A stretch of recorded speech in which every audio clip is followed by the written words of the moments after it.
Hello dear student, आज आपका हम फिर से स्वागत करते हैं अपने चैनल में। तो कल हमने पढ़ा था दादी माँ पार्ट 3। अब आपको दादी माँ कहानी पूरी समझ में आ गई होगी ठीक से। आज हम इसके करेंगे क्वेश्चन आंसर। ये दादी माँ शीर्षक क्लास 7 का सेकेंड लेसन। इसके प्रश्न उत्तर आप लिख लीजिए, मैं आपको बताती हूँ। तो देखिए, पहला क्वेश्चन क्या है। लेखक को अपनी दादी माँ की याद के साथ साथ बचपन की कौन कौन सी बातें याद आ जाती हैं। तो इसका आंसर लिखिए। लेखक को अपनी दादी माँ की याद के साथ बचपन की बहुत सी बातें याद आती हैं। ठीक है, जैसे क्वार के महीने में जलाशयों की विशेष गंध और उसमें नहाना, पहली बात तो ये है।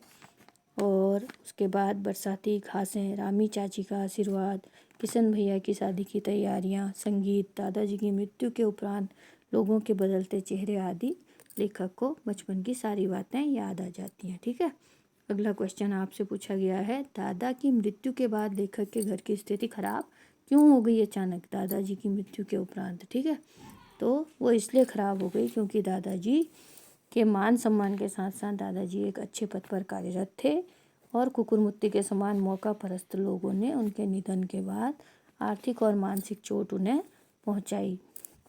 पिताजी द्वारा ली गई उधारी और अनावश्यक व्यय आदि कई कारणों से दादाजी की मृत्यु के बाद घर की आर्थिक स्थिति बहुत खराब हो गई। तो चलिए अगला क्वेश्चन कराते हैं। दादी माँ के स्वभाव का कौन सा पक्ष आपको सबसे अच्छा लगता है।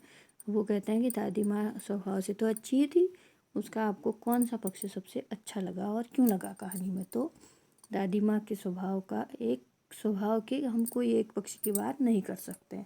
उनके बहुमुखी चरित्र के साथ साथ न्याय संगत होना भी था और वो ममता की मूर्ति समान, परोपकारी, गुणी चिकित्सक, इंसाफ पसंद और अभयदान देने वाली और साफ भ्रष्ट व लेखक के जीवन की प्रमुख प्रेरणा स्रोत थी। तो लेखक कहते हैं दादी उनके जीवन की एक प्रमुख प्रेरणा स्रोत थी, इसलिए उनके स्वभाव के बहुत सारे गुण हैं।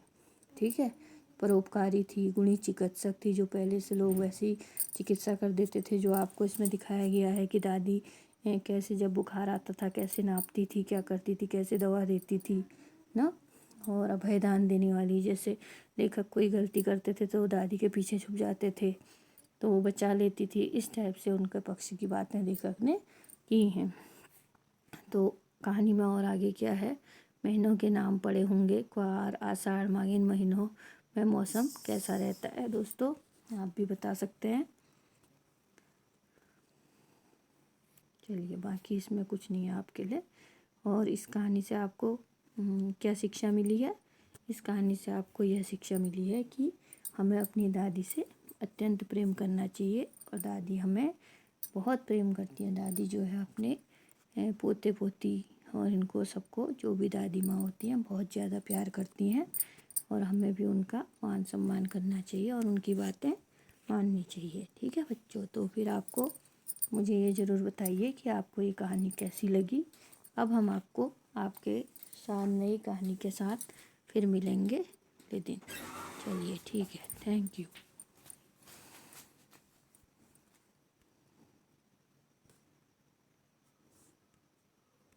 Thank you, students.